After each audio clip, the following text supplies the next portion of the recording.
and welcome back to English Today. This is DVD 13 and the first DVD of your upper intermediate level.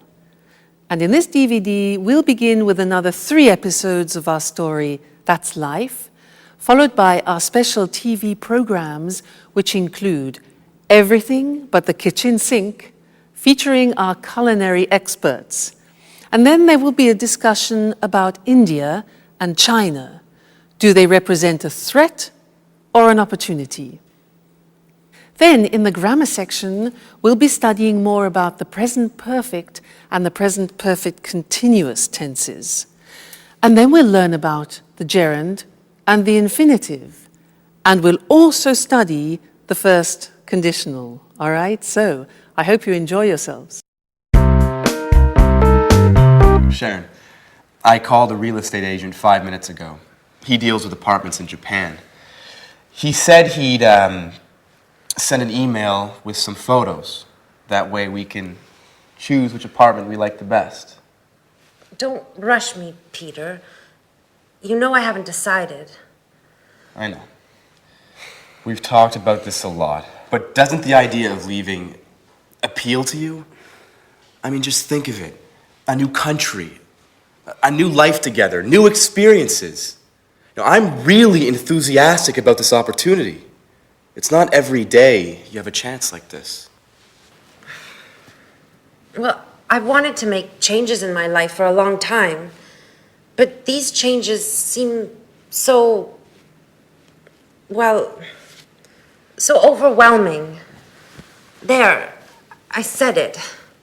I've never been to Asia, and I'm frightened of going there to live. But I told you that Alice has been there. She went to Japan in 1995. She says it's a fascinating country. It's antique and modern at the same time. It's full of interesting traditions and new innovations. I know. I've read a number of books. Last night, I finished reading Japan in the 21st Century. I admit, I'm curious about it all. You see, just remember, you were afraid when we came to London. But you've adjusted well. We've been here a year and a half, and you haven't once complained. I take that back. You complained once last week. Come on, Peter. Stop joking around. You're right. I've made great friends. That's why I'm so hesitant to go. I know. I'm also sad at the idea of leaving everyone.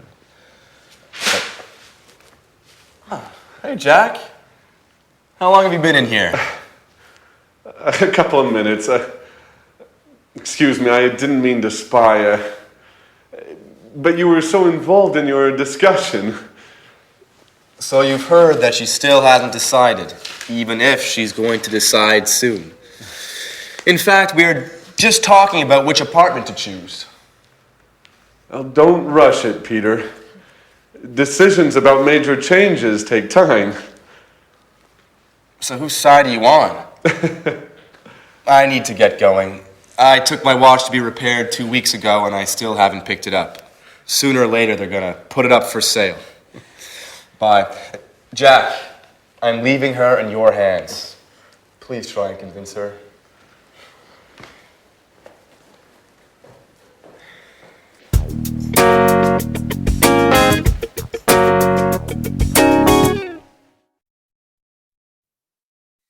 Hello again and welcome back to English Today, your live TV program where you can learn the English language.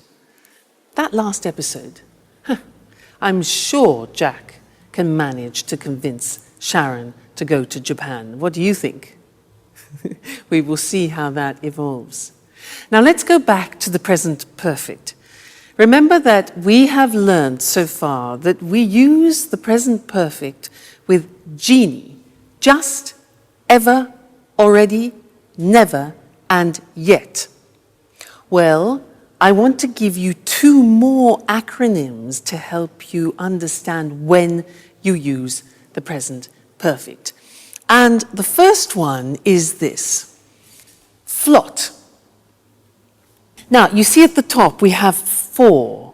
4 is a time word. And we use for a length of time. What's length? Length means a duration of time. So if you want to say 10 years, for example, you would say, I have lived in France for 10 years. For 10 years, a duration of time. Or, for example, 5 minutes. I have worked here for 5 minutes. Okay, so for we use for a length or a duration of time. That's flot, F-L-O-T, flot. Now, let's look at the second one, spot. Now, spot starts with the word since. Since is a word that we use when we're talking about an exact point of time. So, let me give you an example. If I say 5 o'clock, that is an exact point of time. So you could say, I have been here since 5 o'clock. Or for a year, you can say 1973, since 1973. So these two words are very important, for and since. Flot, spot. For a length of time, and since for a point of time. Now let's do a little exercise to help you with that. I will say something like 2 days. You must decide whether to use for or whether to use since. Okay? So, 2 days. Is it a length of time or a point in time? Length. So, for 2 days. I have been here for 2 days. Another example. Thursday. Thursday is a point of time, so since Thursday. Great. For a long time. A long time. Exactly, that is a duration, it's a length, so it's for. I gave you the answer. Another one. December. Good, it's a point, so since December. Very good. This one. Weeks. Very good. 4 weeks. Okay, fine. Let's think of another one. 2001. Okay, that's a point of time, so since 2001. Those are some examples. Let's go to the screen now, and I'll show them to you in a written form. That way you can memorize them and fix them, okay? So, flot and spot. There we have it. For a length of time, flot. So this is to express duration. The examples, I've lived here for 10 years. Then, he's known her for ages. Now, for ages means for a long time, okay? Then we had spot, which is since, and we use it for a point of time. The examples, she's worked there since the 7th of June. Point of time, that's a date. And they've been here since 1978, a year. Okay, so flot and spot. Now, the interesting thing is that when we ask questions about that, we use the word how long. For example, how long have you been here? And we use the present perfect. Look at the screen. We say, how long have you lived in Cambridge? And the answer would be, I've lived in Cambridge for 10 years or since 2001. You see? Now, remember that how long is different to how many times. How many times is 1, 2, 3, 4, 5. How long is a period of time? Okay? Another example. How long has he worked there? Answers. He's worked there for 10 years, or he's worked there since 1973. All right? Now, just look at the examples we practiced. We have for 2 days, for ages, 4 weeks, for a long time, duration, then since Friday, since 5 o'clock, since 2001, since I was young, and since December. Great. Okay, so there we have it. We have genie, just, ever, already, never, yet. We have flot and spot, which is for and since. This is when we use the present perfect. Great. Now, let's go back and see if Jack has managed to convince Sharon to go to Japan. Okay? Bye. You can't leave. Now that we finally found each other. Stop it, Jack. I'm so confused. Don't you start. I was thinking, you'll be all alone in a foreign country. You won't know anyone. Peter will be at rehearsals all day. At least here you have us. I will always be here for you. Yes, I know that. Oh, and did you know that women can't go out alone in Japan? Jack, that only happens in the Middle East. Stop it now. The truth is, I love new experiences.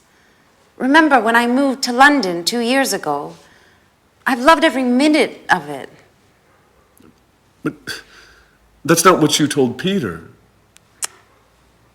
I said it on purpose. You know I want him to slow down. I heard what you said 5 minutes ago. You were sincere. You weren't joking. You misunderstood, Jack. I'm not afraid of leaving. I've lived in a lot of different places in my life. I've done a lot of things. I've worked as a babysitter, as a tour guide, as a waitress. I'm sure I'll find something in Japan. I know you all too well, Sharon. You haven't ever really enjoyed any of those jobs. You still haven't found what you want to do in life. Stop it, Jack. I'm glad you promised Peter to convince me to go. I didn't promise him anything. So, what have you decided? Are you going to move? I don't know. I think I will. Yes. I'm going to move. If you've already decided, why did you have a job interview yesterday afternoon? Who told you that? Anne? No. I haven't spoken to her for days. So how did you find out? It doesn't matter. So, you still haven't answered my question. I don't have to answer to you, Jack. Okay. I see you're angry. It just proves that I'm right. Jack, sometimes you are so impossible. Have you ever considered that maybe it's the best thing for me? And what about you, Sharon? Have you ever thought that you might be in love with somebody else? Listen, I refuse to give up.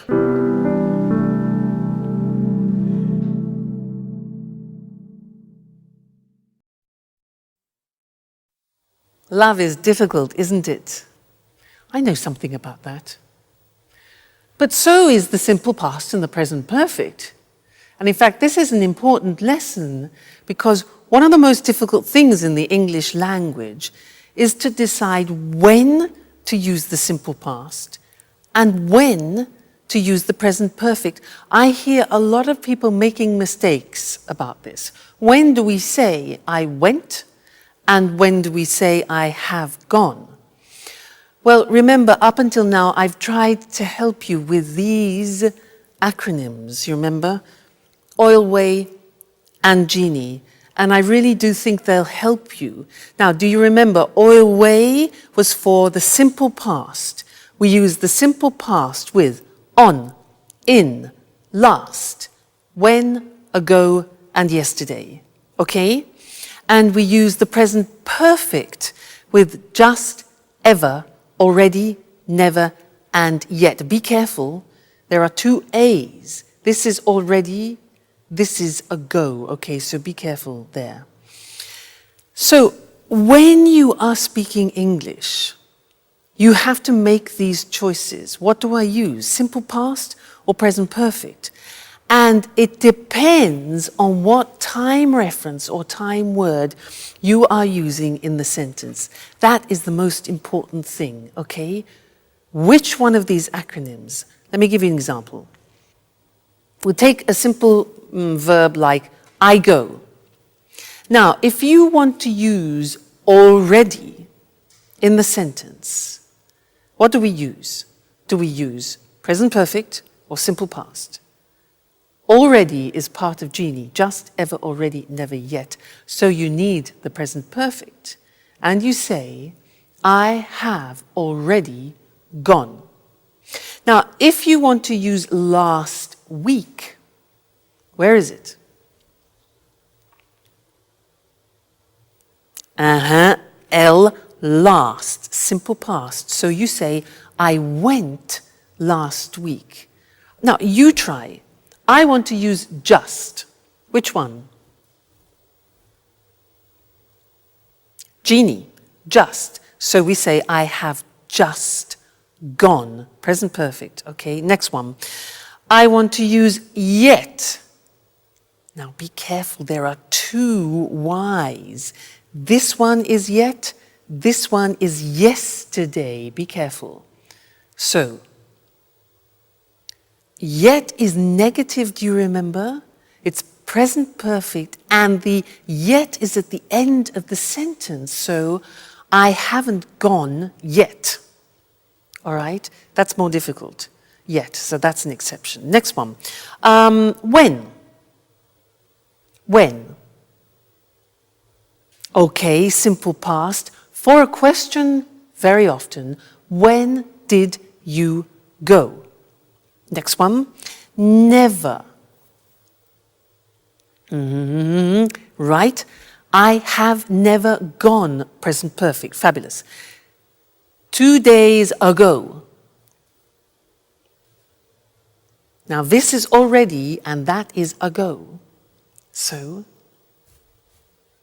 I went 2 days ago. Great, you're getting the hang of it. On. Yes, so I went on Friday, for example. Yesterday. I went yesterday. And the last one, in. Yeah, good. I went in June or in September. Fantastic. So that's it. Okay? When you are deciding whether to use the simple past or present perfect, think of the time words. And let's look at that on the screen just to remind you once more, because this is difficult. So, oil way is for specified time. On, in, last, when, ago, yesterday. I saw him on Friday. We went there in 1988. She came last week. When did you visit them? Question form. I visited them 2 weeks ago. I saw him yesterday. On, in, last, when, ago, yesterday. Then Genie for unspecified time, indefinite time, just, ever, already, never, yet. Examples, I have just seen him. Have you ever been to America? They've already eaten. He's never learnt. And have you met them yet? Okay, yet at the end. So please try and memorize these. Oil way, Genie, and think about it when you have to decide between simple past and present perfect. All right? Good luck, and I'll see you again soon. Bye.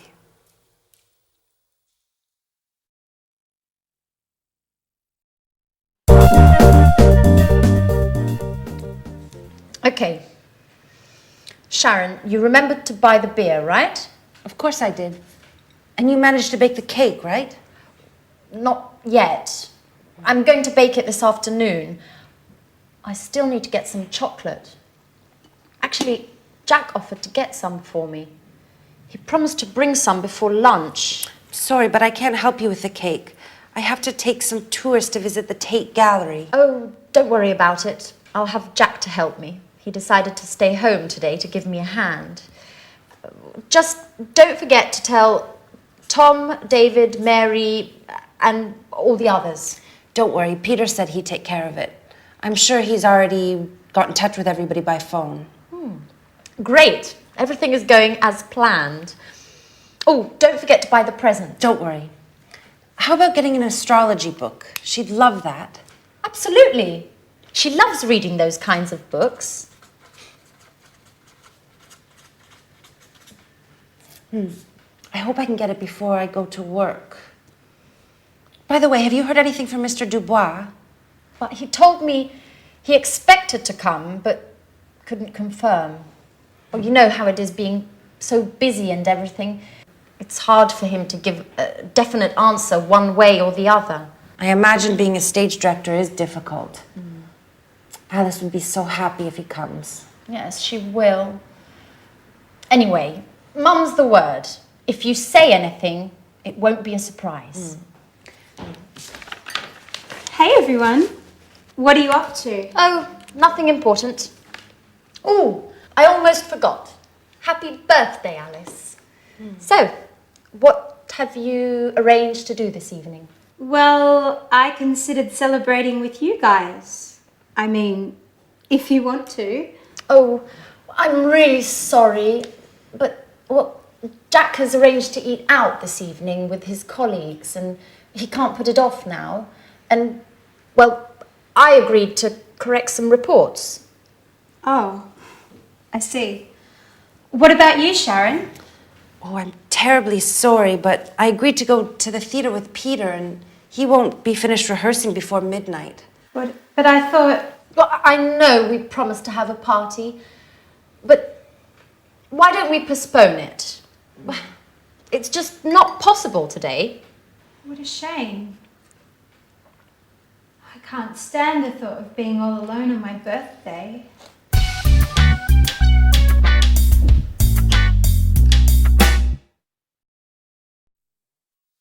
Hello again. She really believed them, didn't she? Great actors. Now, in this lesson, I want to do something new, and it's related to gerunds and infinitives. In that last episode, our friends used some quite complicated sentences, which I want to look at with you now. Anne said, Jack offered to get some cake. Do you notice that there are two verbs together there? Jack offered to get some cake. Now, offered here is followed by an infinitive. That's one example. The next example is, she said, he promised to bring some before lunchtime. He promised to bring some. Promised is followed by an infinitive, promised to bring. Then Anne says, she loves reading. Loves reading. Now, love is followed by a gerund. Then Sharon says, yes, I imagine being a stage director is difficult. I imagine being. Gerund. So here we have offer, which is followed by an infinitive, promise, followed by an infinitive, love, followed by a gerund, and imagine, followed by a gerund. And you're probably thinking, so how do I learn these? Well, you have to learn them by heart, as we say. Yeah, there's no other choice. So let's go to the board now, and I will show you how it works. And unfortunately, like the simple past irregular verbs, it's all a question of memory. So, as we said, when you have a main verb followed by another verb, sometimes it's in the infinitive, sometimes in the gerund. Let's look at some examples. You managed to bake a cake. The verb manage is followed by an infinitive. Jack offered to get some. He promised to bring some. I have to take some tourists. Have to in the sense of obligation. What have you arranged to do? Arranged plus infinitive. I agreed to correct some reports. So there you see manage, offer, promise, have, arrange and agree are followed by the infinitive with to. Let's move on to the other examples where verbs are followed by the gerund. She loves reading. So love followed by reading. Gerund. I imagine being a director is difficult. Imagine followed by gerund. I considered celebrating. Considered followed by gerund. Celebrating with you guys, and he won't finish rehearsing before midnight.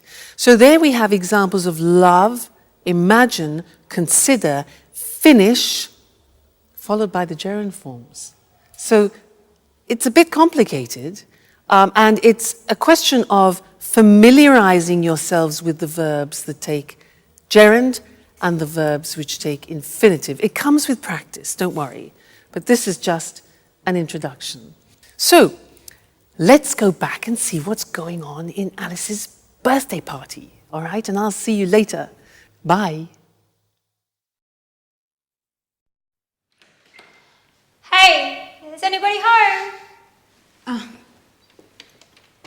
That's right, I forgot. Everyone's busy this evening. What a shame. I resent having to spend my birthday all alone. Hey, what's happening here? Surprise! Happy birthday to you. Happy birthday to you. Happy birthday, dear Alice. Happy birthday to you. Oh, I'm so happy. I didn't expect to find anybody here. I thought I had to spend my birthday all by myself. Oh, did you really think we would forget to celebrate your birthday? Well, yes. You played quite a trick on me. And you fell for it. Come on, everyone. A toast to Alice. Oh, wait. Before we make a toast, we have another surprise. Another surprise! Daddy!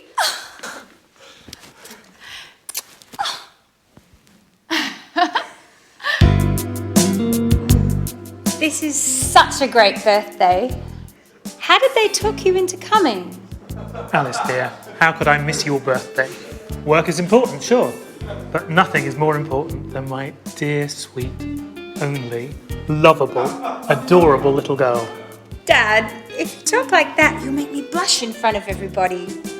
Listen, I know I wasn't always there for you and that I've made a lot of mistakes, but I want to catch up.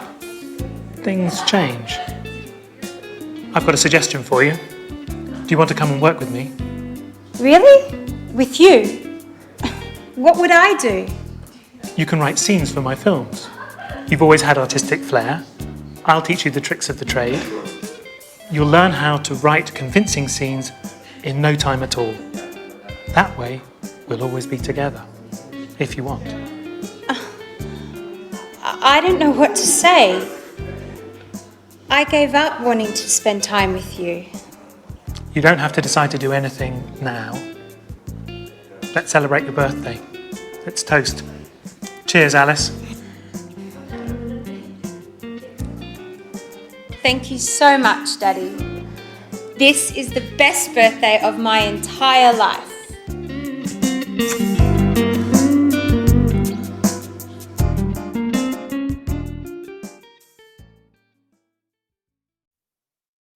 Happy birthday, Alice.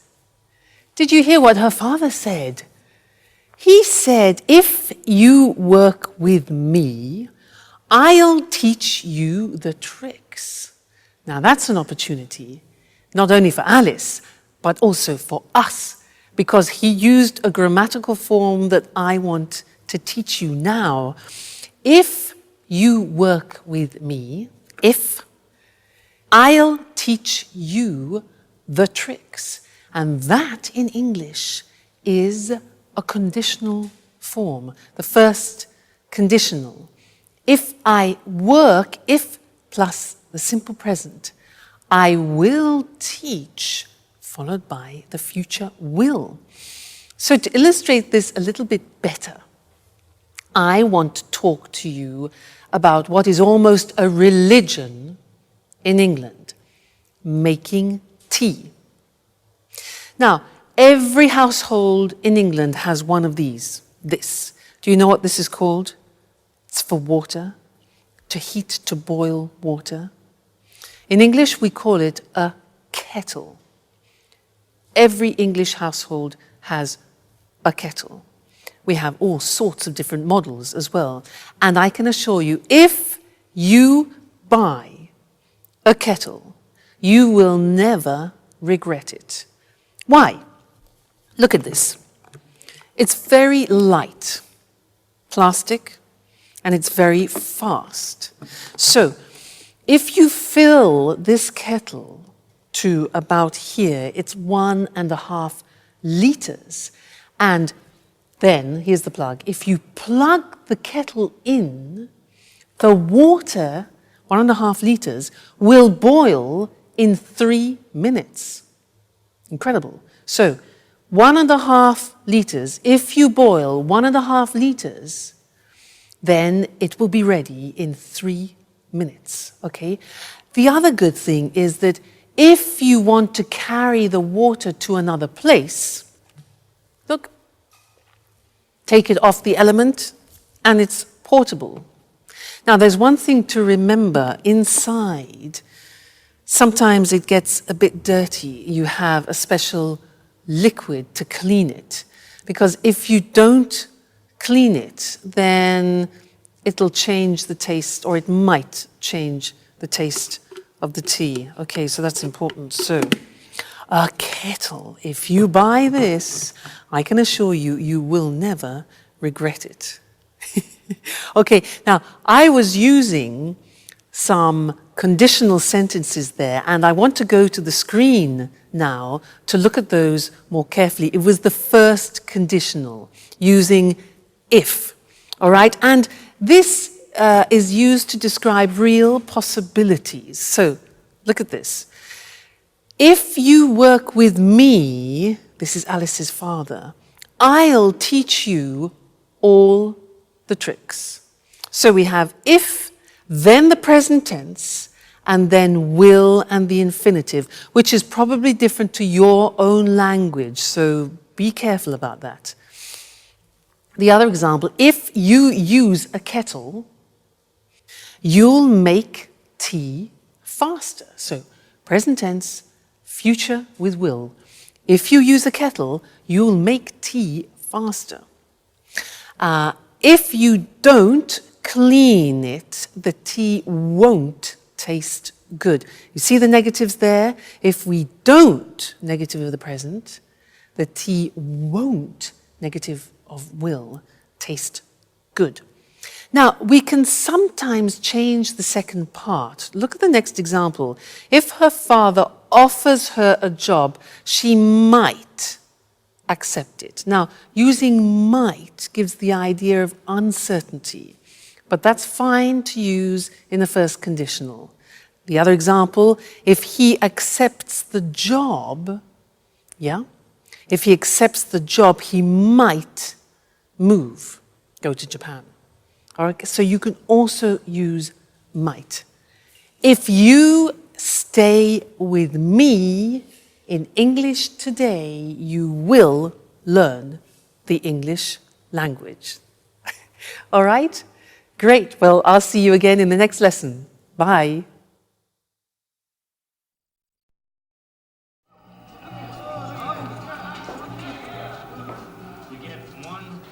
Hi, Jack. Is Anne home? No, she hasn't arrived yet. I've been waiting for her for over an hour. I think she's been shopping. What's the matter? You don't look too well. Nothing, really. Don't lie to me. I've known you for 10 years. Listen, Jack, I really don't want to speak about it, okay? No, it's not okay. We have to speak about the situation and clear the air once and for all. I've been thinking about us a lot. I've been thinking about us so much, I haven't slept well in nights. What have you been thinking, Jack? About us. You're leaving for Japan. I've told you before, and I'll tell you again, Sharon, it's crazy. You can't leave now when we know how we feel. Jack, you're repeating yourself. That's right. And I'll continue repeating myself until you accept the truth. We're made for each other. Stop it. You're embarrassing me. Sharon, listen. I haven't stopped loving you. And I know you feel the same about me. That's it. I said stop it and I meant it. Look, you've made me cry. And anyhow, how do our feelings change anything? How do they change anything? They change everything. You must tell Peter immediately about everything. Tell him you won't go.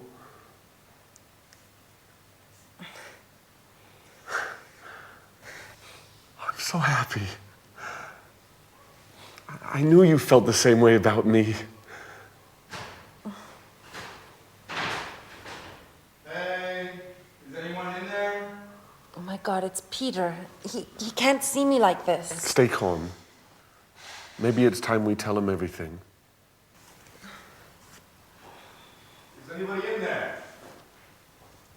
Hello?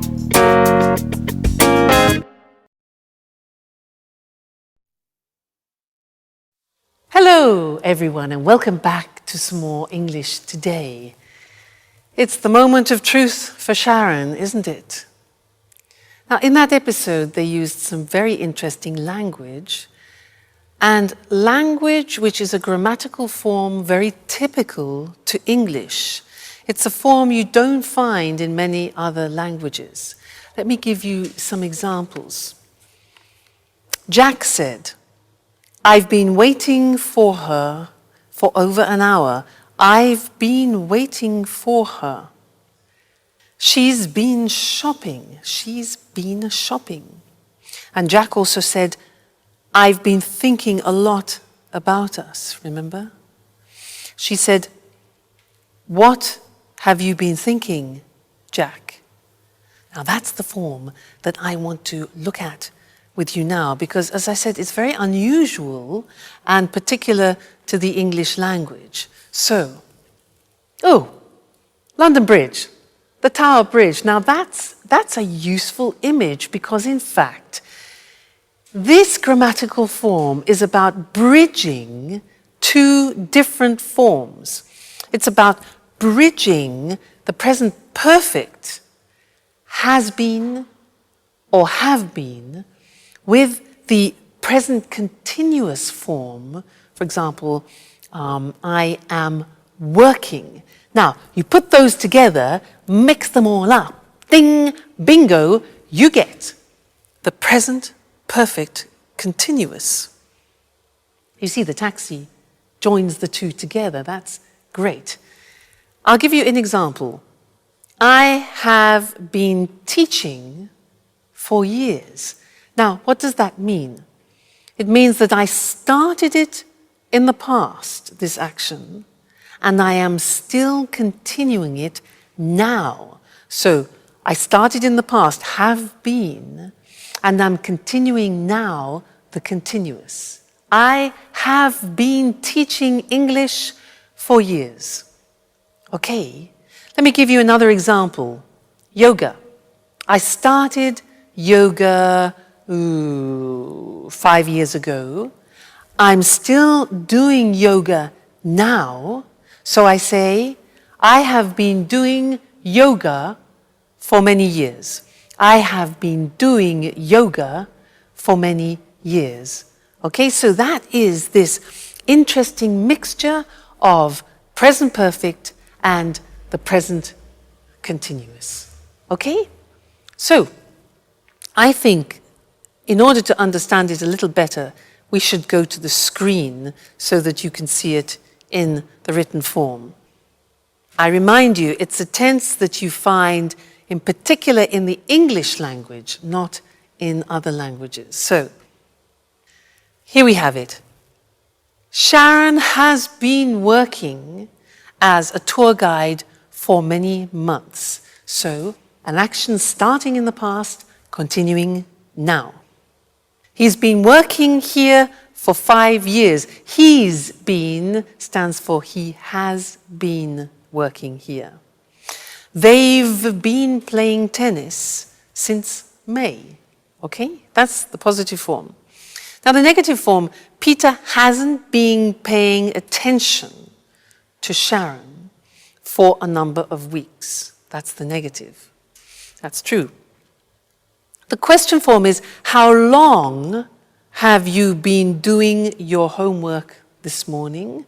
Have you been doing inversion? How long has she been teaching? We use how long very often because we want to find out the duration, when the action started and the action is continuing now, so what period of time? How long have I been teaching? Then the answer would be, I've been teaching for many years. I could ask you, how long have you been learning English? You can say, well, I've been learning English for years, or whatever the answer is. So that's the present perfect continuous, PPC. And don't worry, this is not the only lesson about it. It's not easy, and I will tell you other things about it in another lesson, the next lesson. All right? So see you then. Bye. Hey, Jack? Sharon? What are you doing here? I've been looking for you for half an hour. Hey, what's the matter? You've been crying. Are you going to explain to me what's going on or not? Peter, listen, calm down. I'm not going to calm down. I want answers, and I want them now. What's going on here? That's what I'd like to know. Jack and Sharon have been here for who knows how long, and who knows what they've been doing. Hey, Jack, it's time you tell me what's up. I'm going to get really mad if I don't get some answers. Okay, stop! Stop! You're acting like little children. Come on, Jack. Let's leave Peter and Sharon alone. They need to talk, and we need to go shopping.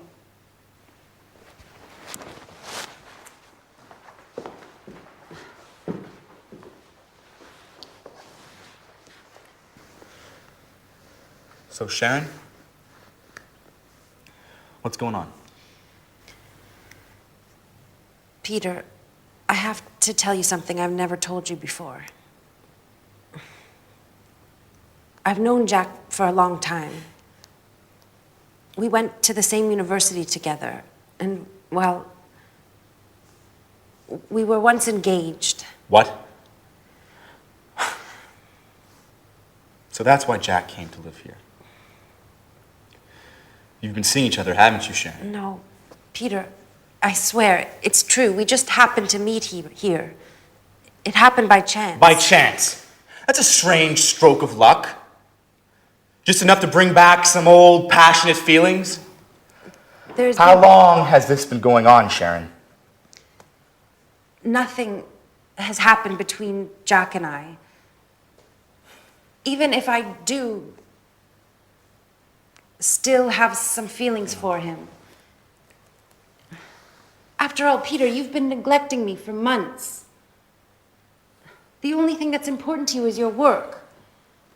You live, eat, and drink theater and nothing else. So you're saying this is my fault? No one is at fault. It's just that we want different things from life at the moment.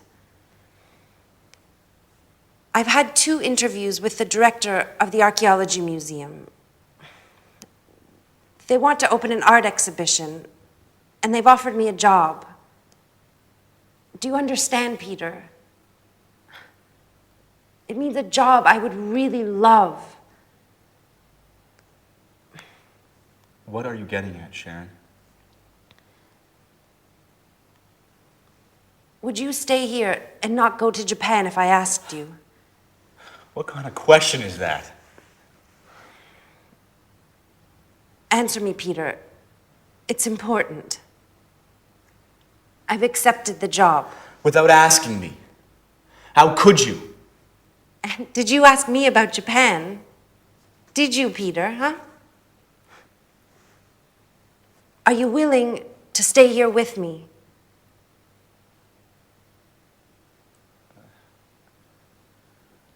I can't, Sharon. This is my big chance. You see, Peter, I'm right. Nothing is more important to you than your success.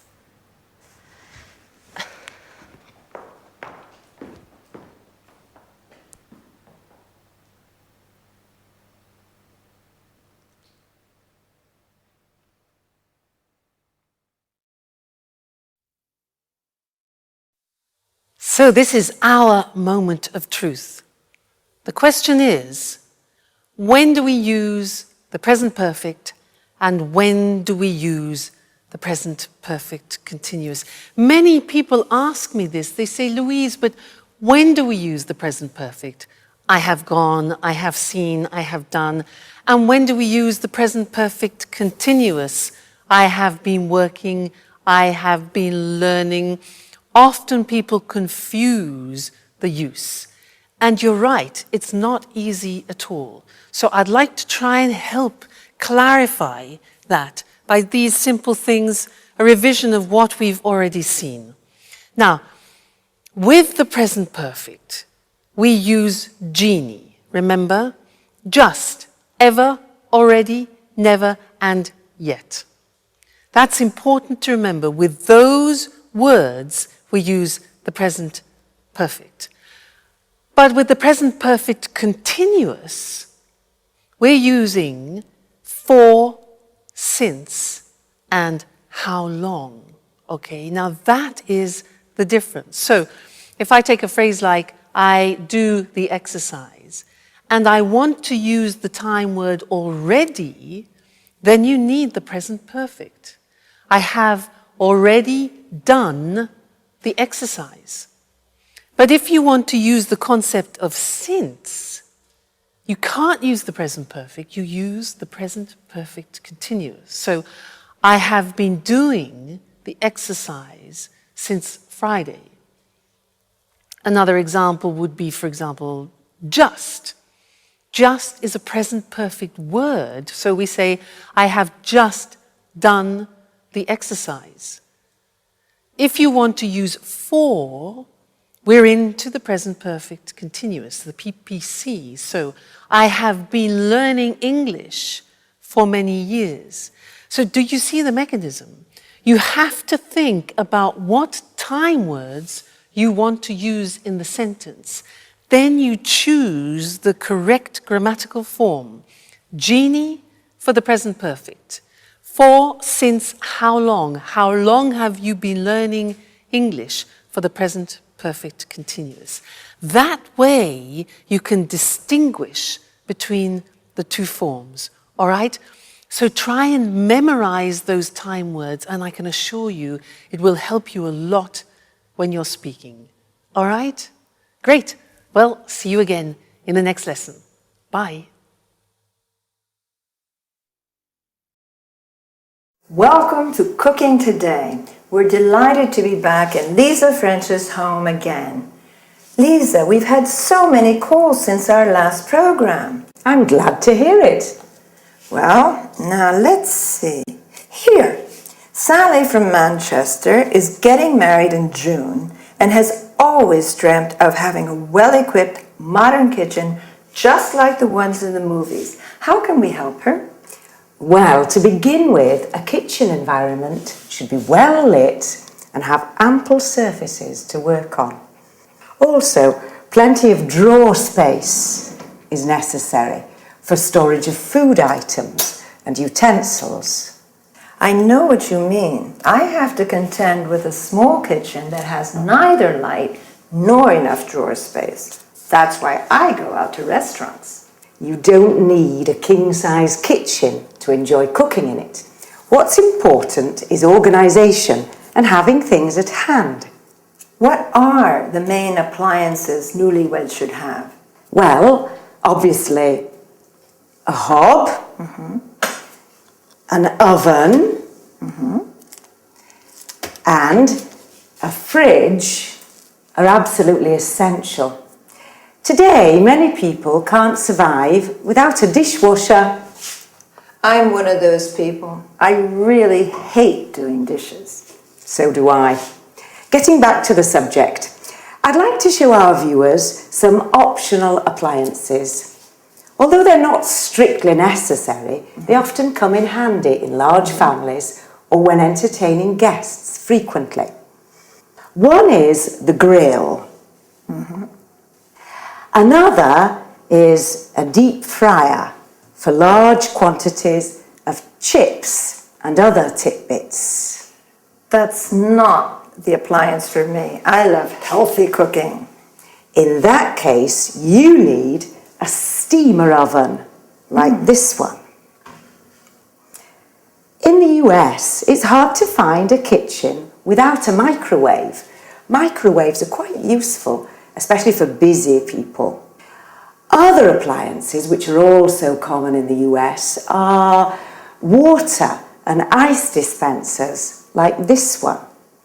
Well, everybody seems to have a food processor these days. Why is a food processor so useful? Well, a food processor is a great boon since it's a real space and time saver.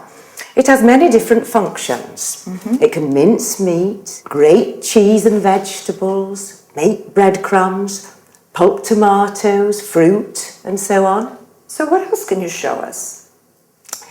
An electric beater like this can be used for whisking eggs, as well as making mayonnaise. Other kitchen aids are scales and measuring utensils. Careful weighing and measuring are fundamental for successful cooking, since recipes are generally in kilos and grams. All right. Well, there are a lot of other things that we could talk about, but unfortunately our time is up. Lisa, once again, it's been great being here. Thank you for your help. You're welcome. Well, let's analyze some of the vocabulary used by Lisa. Talking about the appliances for cooking, she spoke about a hob, or US stove, where you cook food, an oven, where you roast or bake food, a grill, where food is cooked by strong direct heat. As we saw, the following machines can be optional. A deep fryer in which you fry food, a steamer oven where you can cook food in steam rather than water, a microwave where food is cooked by electromagnetic radiation. Then she referred to items where food can be stored like a fridge, originally refrigerator. The section with frozen food is called a freezer. The section of the fridge which produces cold water and ice is called a water or ice dispenser.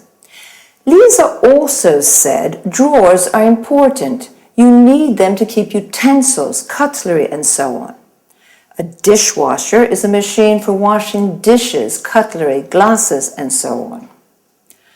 Other small appliances are a food processor, a machine which can ground, mince, or chop food. An electric beater, where you mix, whip, or whisk food. Scales or measuring utensils used for measuring food, weight, or liquids. Then Lisa used some culinary terms, such as mince, that is chopping meat into very small pieces. Notice that mincemeat is a mixture of dried fruit. Cheese and carrots can be grated, that is, finely shredded. Or we can say pulp, which means crushing fruit into a soft paste. Pulp is also the soft inner part of fruit. Another useful verb is beat.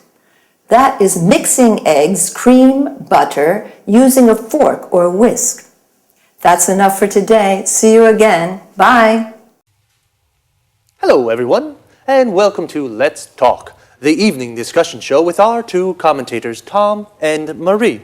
Good evening, everyone. Good evening. Well, let's talk business tonight. Let's talk about some important developments in the global economy. Let's talk about new markets and new commercial opportunities. In particular, I'd like to know what you think about the extraordinary economic growth that's taking place at the moment in some parts of the world. Are you referring to China? Yes, and also to India. You know, for the last 5 years, the economies of these countries have been growing at almost double-digit rates. In 2005, the Chinese economy grew by 9.9%, the Indian economy by 8%. Compare this with an average of only 1.3% in Europe's Eurozone. How do you see these developments? Is this enormous economic growth an opportunity or a threat for European producers? Well, I'm rather concerned about it, and I believe that many European industrialists are concerned too. These two Asian giants with their enormous populations are threatening European manufacturing and jobs. The fact is that labor costs are so low in China and India that European manufacturers just can't compete. Sorry, Tom, but I really don't agree with you. I don't see these growing economies as a threat to European producers. I believe that China and India offer new, important markets to European manufacturers. You know, both countries have middle classes that are becoming larger and larger. These people are becoming wealthier and are looking to spend their money on luxury goods made in Europe. So, Maria, according to you, European companies can sell their high-quality goods to middle-class Indians and Chinese. Exactly. In this way, European exports to China and India are predicted to increase. Just a second, Marie. The reality of the situation is rather different. India and China are selling much more to Europe than Europe is selling to them. I accept that's true at the moment. But don't forget, Tom, that cheap Chinese goods have helped to keep inflation low in European countries. And this has helped keep interest rates low too. So, consumers have been able to save money and spend this money on other things. Well, I agree with you that European consumers and industrialists have benefited from trade with China. Of course. What's more, today, more and more European companies are building factories in China or are having their goods produced there. Exactly. That's the problem, Marie. European industrialists are deciding to have their goods produced in these countries because labor costs are lower. If we continue like this, lots of factories in Europe will close and the number of unemployed will rise. Well, I can certainly see that you have different opinions on these issues. I think you're both right. Like most things in life, economic growth in China and India has its good and bad points. It can either offer commercial opportunities to some European producers, but it can also pose a threat to other sectors of European manufacturing. Okay, let's say goodbye to Tom and Marie. Goodbye. Goodbye. Goodbye to everyone, and see you again for another appointment of Let's Talk. So, We've just spoken about developments in the global economy. The global economy is the economic system of the world. An important development is the economic growth in China and India. Economic growth is the development of an economy. The Indian economy grows by 8%. Notice the use of by. The Chinese economy grew by 9.9%. Here, notice also how we say 9.9. Is this economic growth threatening to European producers? A threat is a danger, and the verb to threaten means to put in danger. One opinion is that the economic growth of India and China is threatening European producers. Producers are companies that make products. Another word for producer is manufacturer. Why is it a threat? Because there are low labor costs in India and China. Labor costs are how much a company pays its workers to produce something. The number of unemployed will increase in Europe. This is the number of people without a job. We say someone is unemployed when they don't have a job. Another opinion is that it isn't a threat.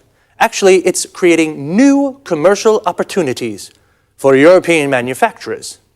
New commercial opportunities are new markets for products or the chance to sell more to existing markets. Just quickly, before we run out of time, there are a few useful expressions for discussions I'd like to look at. A polite way of asking someone's opinion is, I'd like to know what you think about. When you strongly disagree with someone, you can say, sorry, but I really don't agree with you, or just a second. But if, on the other hand, you agree, you can say, I accept that's true, or I agree with that. Well, that's all the time we have for this time. See you soon. Now let's watch the whole episode together. Watch the subtitles carefully because the language points that we studied together are highlighted. All right? Enjoy your viewing.